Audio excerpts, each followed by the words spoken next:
Thank you for joining me on today's podcast. We're going to talk about, is arguing a sin? This is Ray Martinez to bring you great highlights from the Bible. Now, the Bible outlines specific examples about arguing and disputes in various passages, often emphasizing the importance of avoiding unnecessary conflicts and promoting peace and understanding.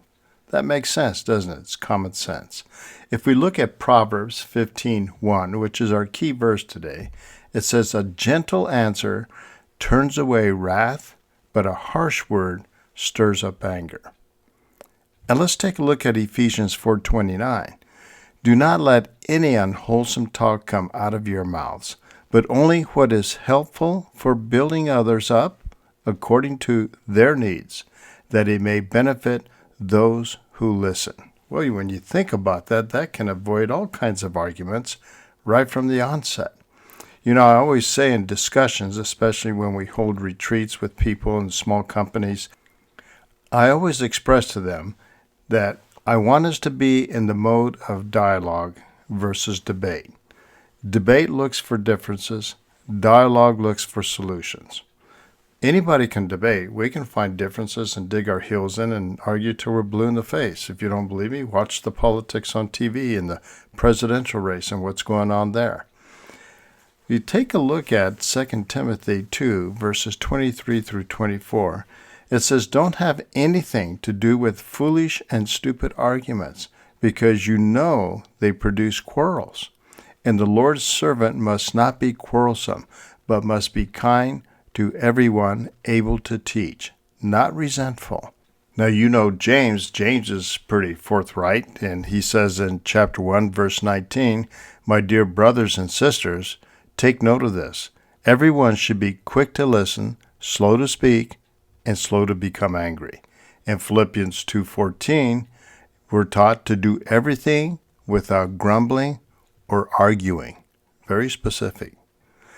Now, the examples of characters in the Bible who argued were people like Moses and Pharaoh. Moses argued with Pharaoh over the release of the Israelites from Egypt. This series of arguments is recorded in the book of Exodus, particularly in chapters 7 through 12. And then there was Paul and Barnabas. Paul and Barnabas had a sharp disagreement over whether to take John Mark with them on their missionary journey, which led to their separation. They went separately on their own way.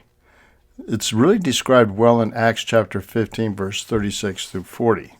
And then Jesus and the Pharisees. Jesus often engaged in arguments with the Pharisees and teachers of the law regarding their interpretations of the scriptures and their hypocritical behavior.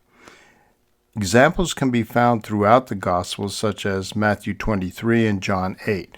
But notice how Jesus presents his arguments. They're with factual basis, and they're with kindness, and they're with tenderness, and yet at the same time he's very firm of how he makes his statement. And then there's Job and his friends. Job argues with his friends who come to comfort him but end up accusing him of wrongdoing. These arguments span much of the book of Job, particularly chapters 4 through 27. These examples and verses highlights the Bible's perspective on arguing, emphasizing the need for wisdom, for patience, and a focus on constructive and peaceful interactions. One example of Paul arguing is found in Acts 15, verses 1 through 2. In this passage, Paul and Barnabas engage in a sharp dispute with certain men from Judea over the issues of circumcision and its necessity for salvation. So this is a totally different argument. If you look at that, certain people came down from Judea to Antioch and were teaching the believers, "Unless you are circumcised according to the customs taught by Moses, you cannot be saved." This brought Paul and Barnabas into sharp dispute and debate with them. So Paul and Barnabas were appointed, along with some other believers, to go up to Jerusalem to see the apostles and elders about this question.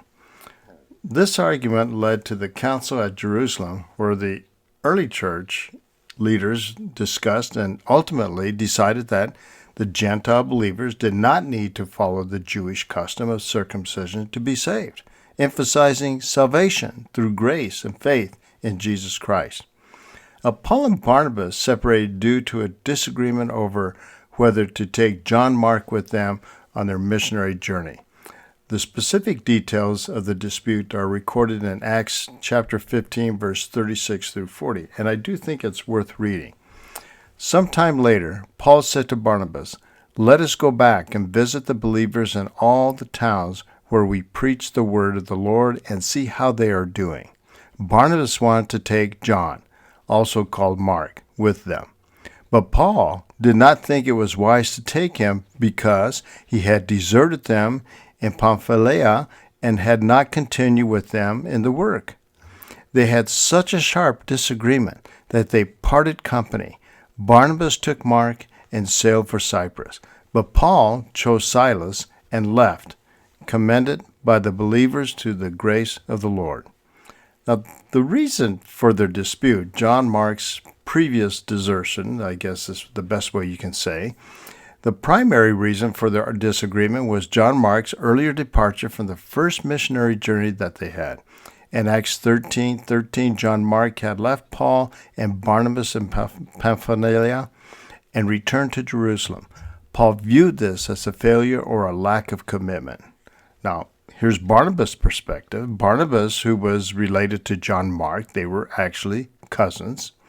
You read this in Colossians 4:10, refers to Mark as the cousin of Barnabas. They wanted to give him another chance. Barnabas said, "We got to give him another chance." And Barnabas was known for his encouraging nature, which might have influenced his willingness to take John Mark along again. He wanted to not only encourage him, plus it was his cousin. He's family, I guess is another way of putting it. Well, Paul's perspective, Paul was more focused on the reliability and the commitment of his team members. He likely felt that taking John Mark, who had previously abandoned the mission, would not be wise or beneficial for their work.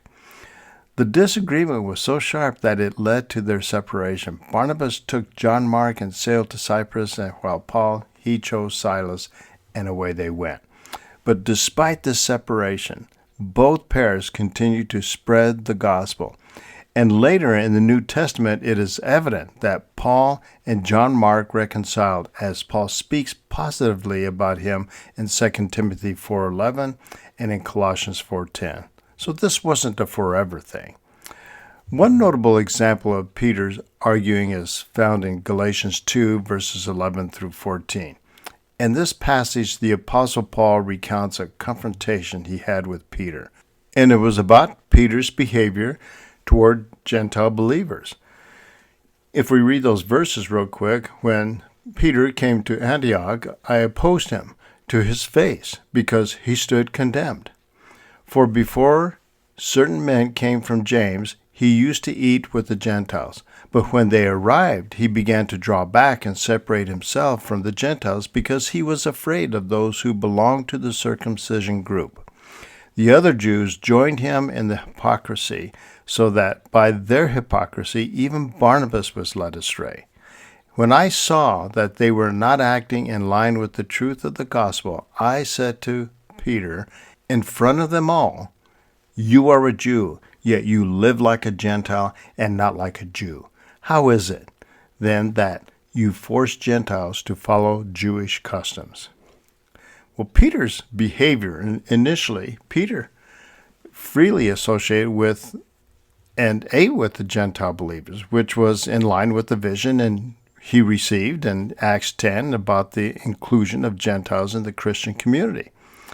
The influence of the circumcision group, though, was different. When certain men from James, Jewish believers who still adhered to traditional Jewish customs, arrived, Peter began to withdraw and separate himself from the Gentiles, but out of fear of criticism from the circumcision group. So Paul confronts this. He saw this behavior as hypocritical and really not in line with the gospel's message of unity between Jewish and Gentile believers. He publicly confronted Peter. pointing out the inconsistency in Peter's actions and the negative impact it has or was having on other Jewish believers, including Barnabas. So it was clear that Paul said, if we're going to live by the gospel, we got to actually live by it and be like it, not just talk about it. So, and this confrontation really highlights the early church's struggle with integrating Jews and the Gentiles believers and maintaining the core message of the gospel amidst cultural and traditional pressures. So is arguing good?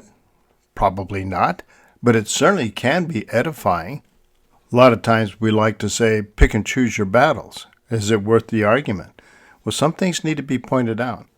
And there are other times you have to ask yourself, is it really that big of a deal? Let me reflect back a little bit on Philippians 2:14. Paul is expressing the exhortation to do everything without grumbling or arguing.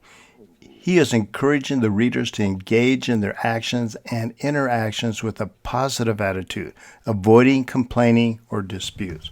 Paul emphasizes this instruction because he wants believers to reflect the character of Christ and maintain unity within the community of faith. So especially arguing with other Christians, that just doesn't really cut the mustard. I think by avoiding grumbling and arguing, people and Christians can demonstrate this humility, this selflessness, and this love towards one another. It helps foster a spirit of harmony, cooperation, and peace among believers, which is essential for the growth and effectiveness of the church. Furthermore, Paul understands that grumbling and arguing can hinder the witness of the gospel to those outside the faith. By living in a manner that is free from complaining and disputes, believers can shine a light in the world and attract others to the message of Christ. Overall, Paul's exhortation in Philippians 2:14 encourages believers to cultivate a positive and a Christ-like attitude in their daily lives, promoting unity, love, and a compelling witness to the Lord. Now, we often hear about those who are unapologetic. They will stick up for the Word of God. They'll stand for what they believe. I think that's correct. But can you do that without arguing and being contentious? I think that's the difference. I will close with a couple of good quotes. One is by Thomas Paine. He said, arguing with someone who has abandoned reason is like administering medicine to the dead. There's an author by the name of Doris Smith. She said, arguing with a fool only proves there are two. And I think Mark Twain says it best. Never argue with a fool. Onlookers may not be able to tell the difference. Well, you have a blessed day, and keep your arguments to a minimum. And think about your differences. Do they represent Christ? And does it add value to the kingdom of God?